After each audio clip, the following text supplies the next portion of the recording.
At the surface, a sperm whale is the loudest animal on Earth. 60 feet of it, 40 or 50 tons.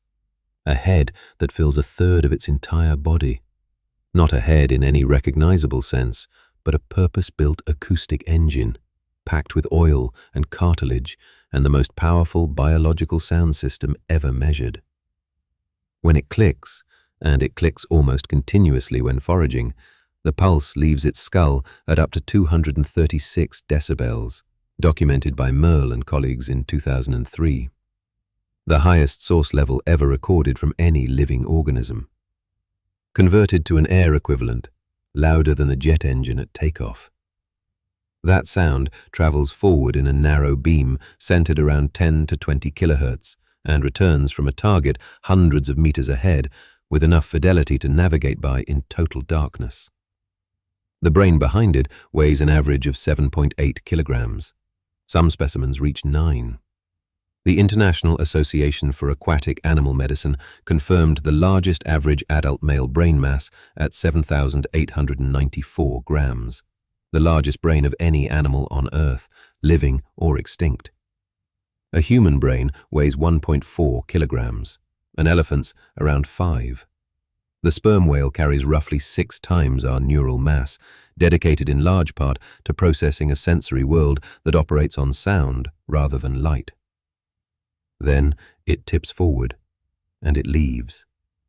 Down past 200 meters, where red wavelengths vanish from the spectrum and the ocean locks into a permanent cold blue. Down past 1,000, where the last trace of usable sunlight disappears entirely.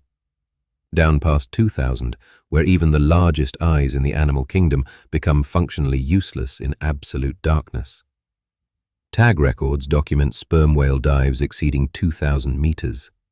Compiled estimates from multiple studies place the upper range of extreme dives at roughly 2,250 meters, close to 7,380 feet. It descends at about 1.45 meters per second, measured by Miller and colleagues in 2004 using high-resolution biologging tags. Smooth, metronomic, committed. No hesitation at any boundary. No deceleration as the light fails. And every layer it passes through is worse than the one above it. The pressure doubles, then doubles again. The light dies by color, then by wavelength, then altogether. The prey gets bigger the deeper it lives, by biological law grounded in ecology and thermodynamics. And the marks the whale returns with, pale circles and slash-shaped wounds that older animals carry in overlapping clusters, get stranger the deeper you follow their origin. This is one dive, one whale, all the way down. The deeper it goes, the more extreme everything becomes. The environment, the prey, and the whale's own body. Depth isn't a destination. It's a ladder of escalating stakes this animal has been climbing for millions of years. 0 meters, the surface. Physeter macrocephalus, the sperm whale. Large adult males average about 16 meters in length and weigh between 32 and 45 tons. The head fills a third of that length, architecturally peculiar, housing 2 distinct structures. The spermaceti organ, a reservoir of waxy oil that can hold close to 2,000 liters in a large male. Behind the forehead, the junk, a dense, fibrous matrix that shapes and focuses the outgoing acoustic pulse. The full sound production apparatus, from the phonic lips called the museau du singe, where the pulse originates, to the fatty junk that transmits it forward, can reach a mass of more than 10 tons in a mature male. The PBS Science Archive described it plainly. Their sound-generating nose can reach a weight of more than 10 tons and generate the highest sound pressures ever measured from any animal. The spermaceti organ's acoustic role is well established. Clark proposed in the 1970s that the whale could also regulate its buoyancy by controlling the temperature of the spermaceti oil, altering its density slightly at depth. The mechanism is plausible in principle. Later anatomical reviews questioned whether the structures required for rapid enough heat exchange actually exist in sufficient form. The acoustic function is confirmed. The buoyancy hypothesis remains debated but not settled. The clicks that leave this system travel at peak frequencies around 10 to 20 kilohertz, lower than dolphin echolocation, which allows the signal to propagate further through water before the energy dissipates. The active range of the whale's acoustic detection extends to hundreds of meters under favorable conditions. During the search phase of a dive, clicks fire once or twice per second. During the final approach to prey, the interval collapses into a creak, a rapid-fire buzz at rates of up to 200 per second that functions as a high-resolution, close-range targeting system.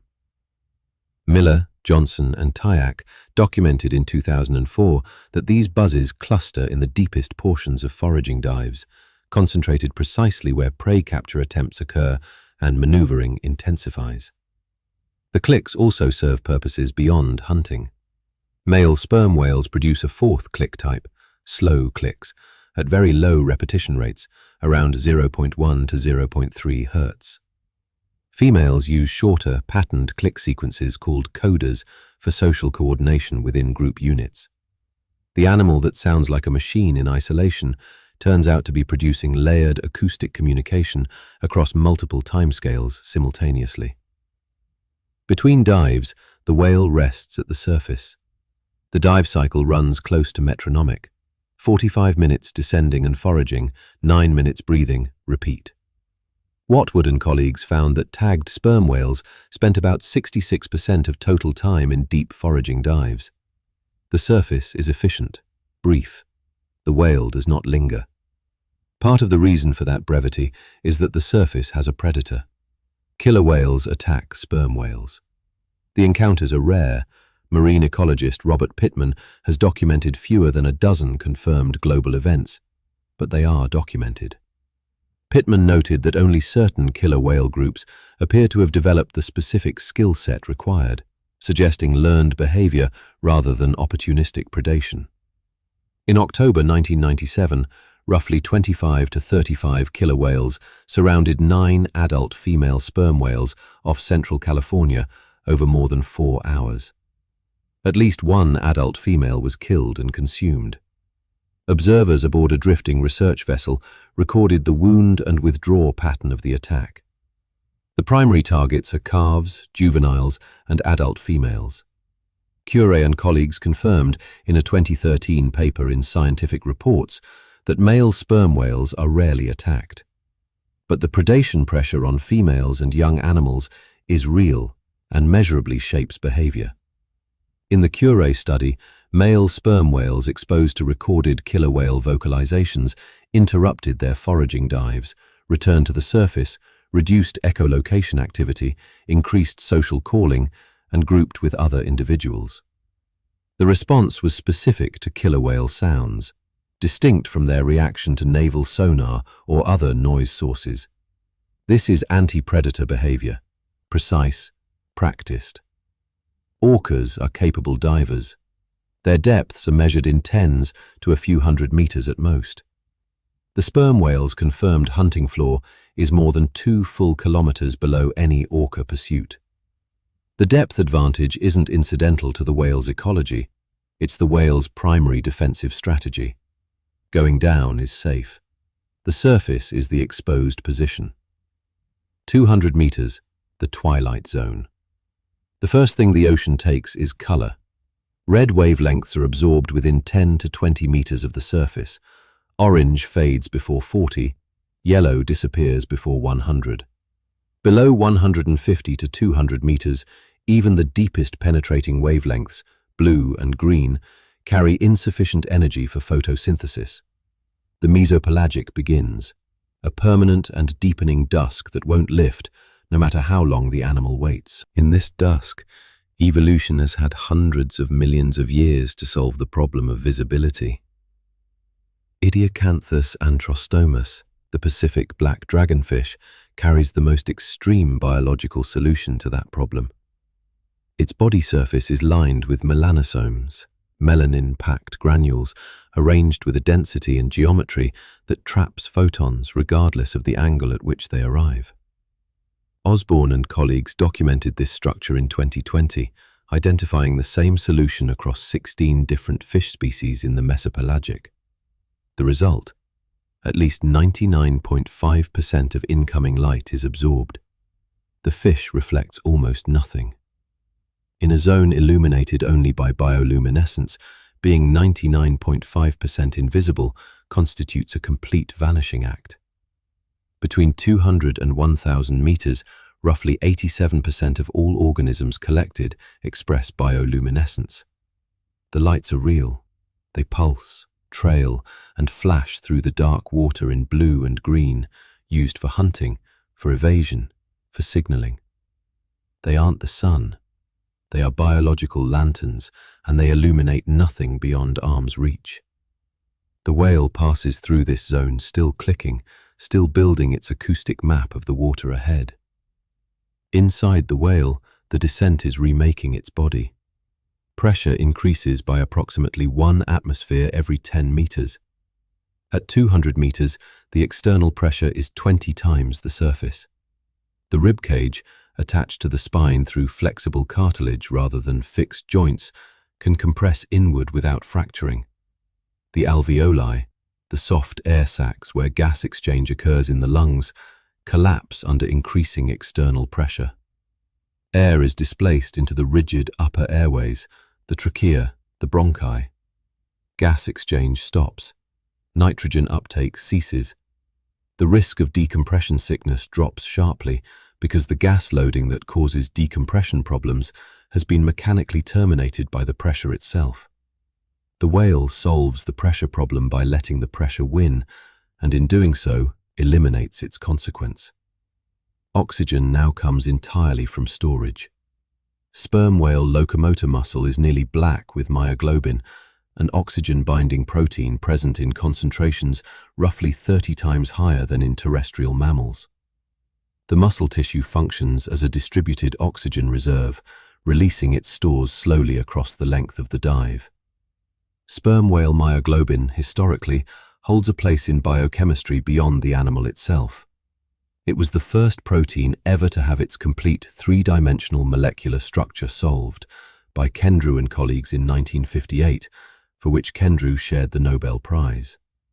The protein in this whale's muscles helped establish the entire science of structural biochemistry. It's an efficient oxygen binder. The dark muscle color is the visual consequence of carrying something like 30 times the oxygen density of a cow's equivalent tissue. The heart rate drops into a controlled bradycardia. Direct cardiac measurements from diving sperm whales don't exist. The physiology is inferred from what's been measured in related species. In blue whales, Goldbogen and colleagues measured heart rates during deep dives falling to 4 to 8 beats per minute, as low as 2 BPM at the deepest point, compared to 25 to 37 BPM at the surface. The diving mammal reflex is shared across cetaceans. Blood flow shifts preferentially to the brain and heart. Peripheral circulation slows. The whale runs on reduced power, managing its oxygen budget across what may be 45 minutes of breath hold. And at 500 meters, there are squid, small ones. This detail is structural. Dosidicus gigas, the Humboldt squid, demonstrates the pattern most clearly. Electronic tagging by Gilly and colleagues in 2006 documented vertical migration and habitat stratification by size and age. Stable isotope analysis of squid tissue confirmed dietary and habitat shifts across life stages.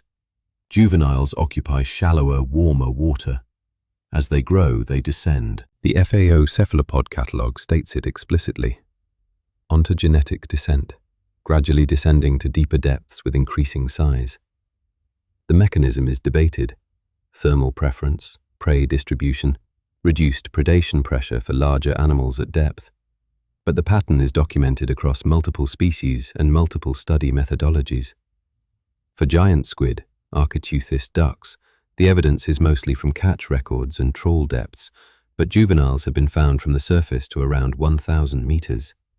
For the colossal squid, Mesonychoteuthis hamiltoni, direct data is sparse enough that the descent pattern is inferred rather than confirmed. But in March 2025, a Schmidt Ocean Institute remotely operated vehicle filmed the live juvenile colossal squid at 600 meters near the South Sandwich Islands. It was approximately 30 centimeters long. The single preserved adult specimen, the Tipapa animal, has a mantle length of 2.5 meters. A 30-centimeter animal at 600 meters and the adults somewhere below that. The gradient is biological law. The deeper the whale hunts, the bigger its prey actually is. The whale passes through the juvenile zone without pausing. It continues downward. 1,000 meters, the midnight zone. At 1,000 meters, sunlight stops existing. Not dims, not weakens. The last photon from the sun fails to reach this depth. What exists below is called the bathypelagic, the midnight zone, and all ambient light is biological. Bioluminescent organisms pulse and flash through the dark in isolated bursts of blue and green. They illuminate nothing more than themselves. The water at 1,000 meters isn't a dark room, it's something closer to open space. Light exists, but it is local, carried rather than received. Pressure, 100 atmospheres. Approximately 1,470 pounds per square inch on every square inch of surface. Temperature, approximately 4 degrees Celsius, where it will remain for the rest of the descent. Below the thermocline, the cold is stable and absolute. Vision stops serving most organisms here. There is nothing to gather. The whale's eyes are functional, similar in structure to a dolphin's relative to head size, but in an environment with no ambient light to gather, pupils and retinas provide almost nothing useful. Eyes aren't the whale's primary sense. They never were. At this depth, what the whale relies on exclusively is the system it has been running continuously since the first minute of the dive. Sound. At 1,000 meters, echolocation isn't a supplement to vision, it's the entire perceptual world.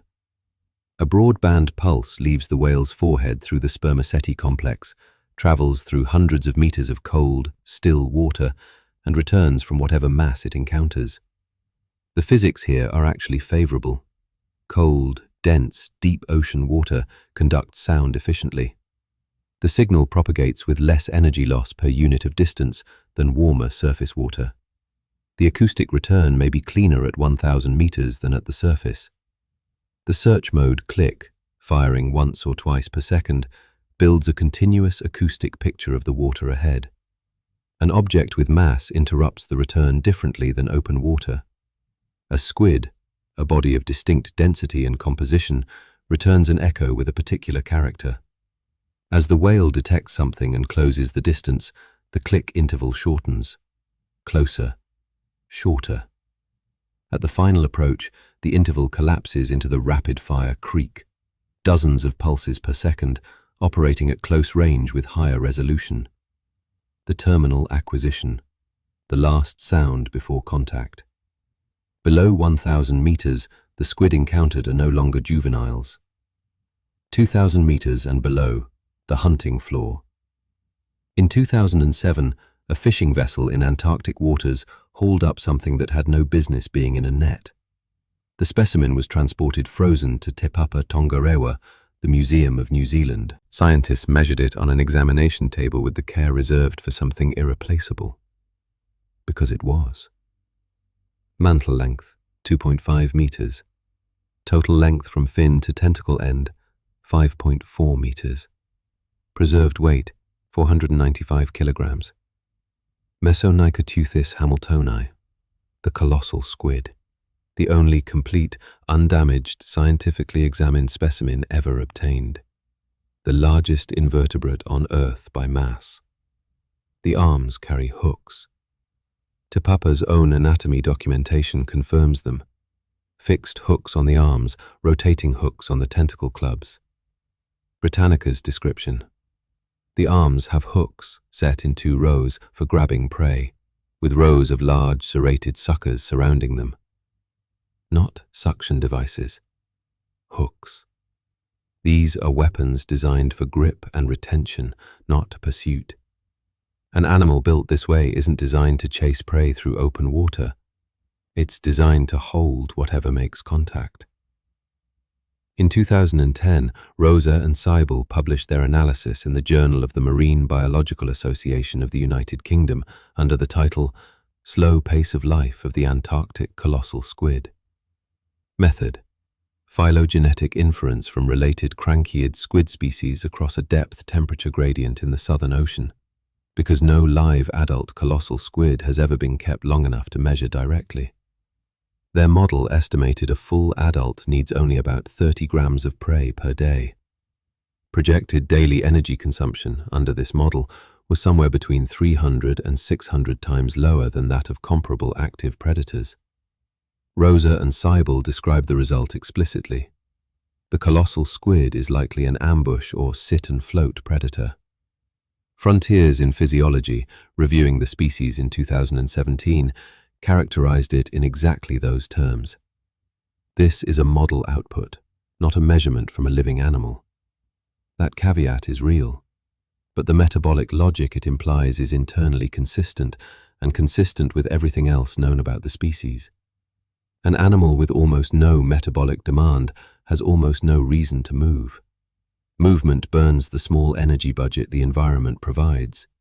In cold, dark, deep water with near-neutral buoyancy and almost nothing to detect, the optimal strategy is stillness. Wait for something to come within range, then close the hooks.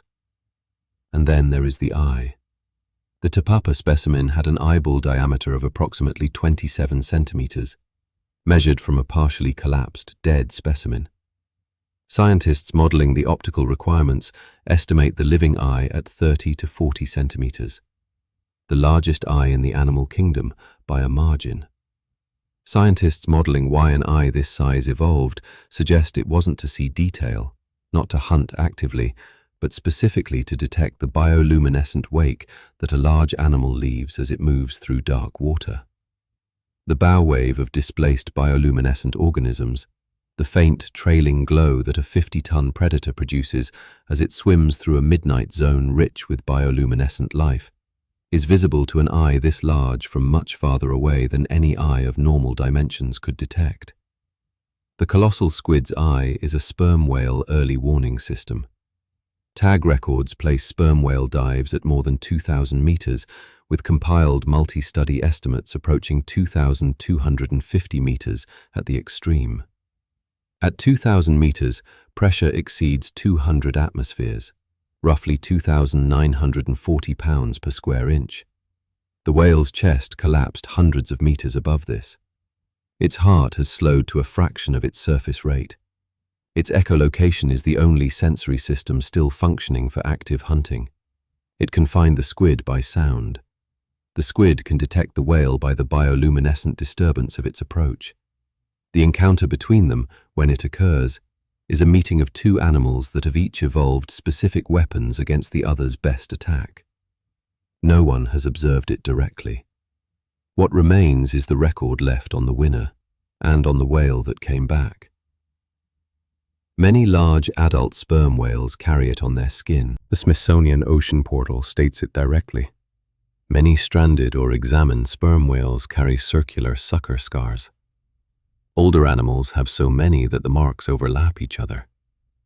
The American Museum of Natural History's Hall of Ocean Life keeps an actual segment of sperm whale skin on permanent display, showing the circular impressions from giant squid suckers. The real thing, not an illustration.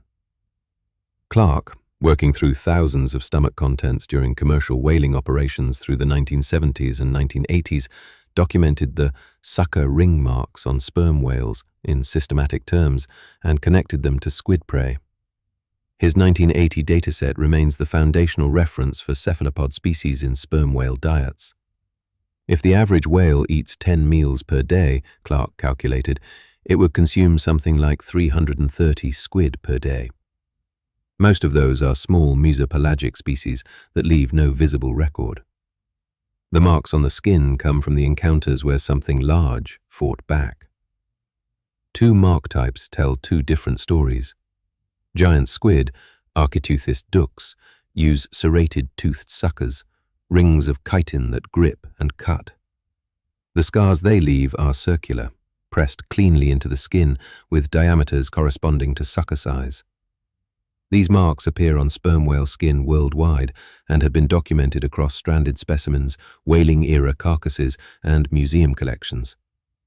The AMNH education materials describe them directly. The giant squid has ferocious battles with sperm whales, and suckers lining its tentacles leave scars on the whale's skin. Colossal squid leave different marks. The hooks on the arms and the rotating hooks on the tentacle clubs don't leave clean circles. They slash. The wound pattern attributed to colossal squid encounters is elongated, gash-like, consistent with grappling rather than suction, consistent with an animal that grabs and is grabbed back, that closes its hooks while the whale is trying to bite or maneuver. One methodological caution exists and should be stated plainly. Sucker scars grow with the whale. A mark inflicted on a young animal is physically larger by the time that whale reaches full adult size. Back calculating squid dimensions from scar diameters on mature whales will systematically overestimate prey size unless growth is accounted for. Marine biology researchers flagged this specifically as the source of some of the more dramatic historical estimates. Claims of squid 50 or 60 feet long derived from scars on animals that were much smaller when those scars were made. The scars are evidence. They require careful reading.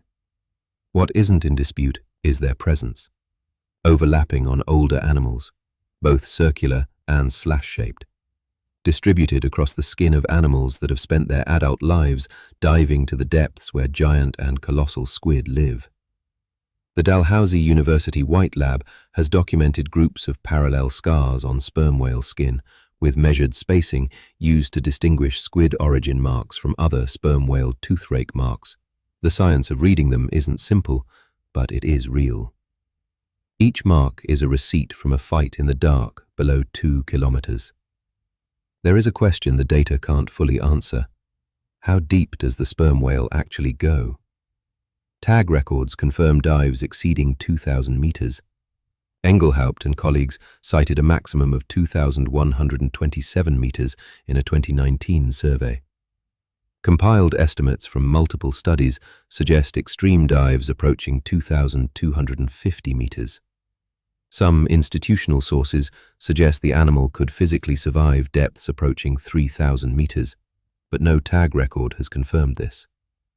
The confirmed mammalian diving record belongs to Cuvier's beaked whale, Ziphius cavirostris, which reached 2,992 meters and held its breath for 137 minutes in measured studies.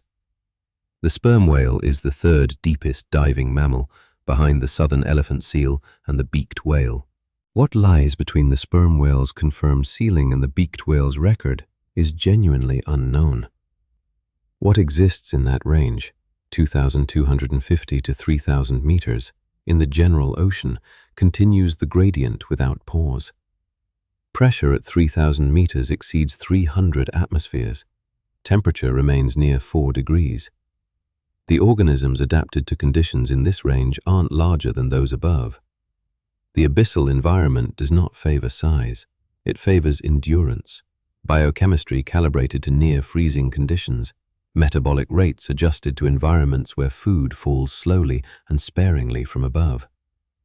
Below 6,000 meters, in the Hadal trenches, size becomes secondary to structural resilience. The ability to maintain cellular function under pressures exceeding 600 atmospheres. Whether the sperm whale enters the 2,500 or 3,000 meter range is an open question.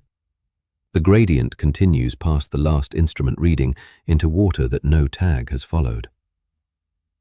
45 minutes after it left, the whale begins climbing. Miller and colleagues' 2004 swimming gait study documented mean ascent speeds of about 1.63 meters per second, fractionally faster than descent, with glide phases making up nearly 38% of ascent time compared to just 5% during descent. The positive buoyancy that resisted the descent now assists the return. pressure decreasing steadily, the chest re-expanding, the gas in the rigid airways gradually resuming its function as the physics of the ascent work backward through every threshold the descent crossed. Through the midnight zone, through the twilight, back into color, the first red wavelengths appearing at some depth between 200 and 100 meters, the world brightening incrementally as the whale rises through the zones it descended through. At some point in the upper few hundred meters, the orca's range begins again. The entire descent was building to this. The whale didn't go deep despite the danger below. It went deep because the surface is dangerous. The epipelagic, the shallow, sunlit zone, is where the one predator that can harm it operates. Every meter of descent is a meter of separation. Every 1,000 meters of depth is another 1,000 meters of vertical buffer between the whale and the only thing in the ocean that targets it. Going down is refuge. Coming up is the calculated risk it takes to breathe. 45 minutes after it left, the whale comes back. Same animal, same ocean. But you have now seen what down means. 4 worlds stacked under the surface, each one darker, colder, and better armed than the last. The epipelagic, where color and light exist, where orca hunt, where the whale is briefly and genuinely vulnerable to the one predator in the ocean that has learned to pursue it. The mesopelagic, where color drains by wavelength, where fish absorb 99.5% of incoming light through melanosomes and vanish optically into a bioluminescent dusk, and where juvenile squid live in the warmth because something much larger waits below them. The bathypelagic, where sunlight stops entirely, where pressure exceeds 100 atmospheres, where the lungs have long since collapsed, the heart has slowed, and the clicks are the only active sense the whale still has. And the hunting floor, 2 kilometers down, in absolute darkness, under conditions that would kill almost anything else, where the colossal squid waits, metabolically near idle, armed with hooks on its arms and eyes 30 centimeters wide, evolved specifically to detect a sperm whale's approach by the bioluminescent glow it trails in its wake. The whale descends through all of it for a single meal. It surfaces now and looks ordinary. The blowhole opens, water runs off the flanks. 9 minutes and it dives again. From a boat, it's just a large, dark animal breathing at the surface. You might not think anything more than that. But the body surfacing now has compressed its chest under 200 atmospheres and survived intact. Navigated 2 kilometers of absolute darkness by reflected sound alone. Located an ambush predator that does not move and hunted it in a zone that barely supports life. Climbed back through 4 distinct environments to the one place in the ocean where something can still hurt it. And done this, based on the dive cycle data, something like 10 or more times per day. And those pale circles on its skin, the overlapping rings on the older animals, the ring-shaped impressions and the slash-shaped gashes pressed into the hide above the waterline, those aren't incidental. Each one is a receipt, a specific fight, at a specific depth, against a specific animal the whale could only find by sound in a place where light doesn't exist. Next, we read them, every scar, one by one.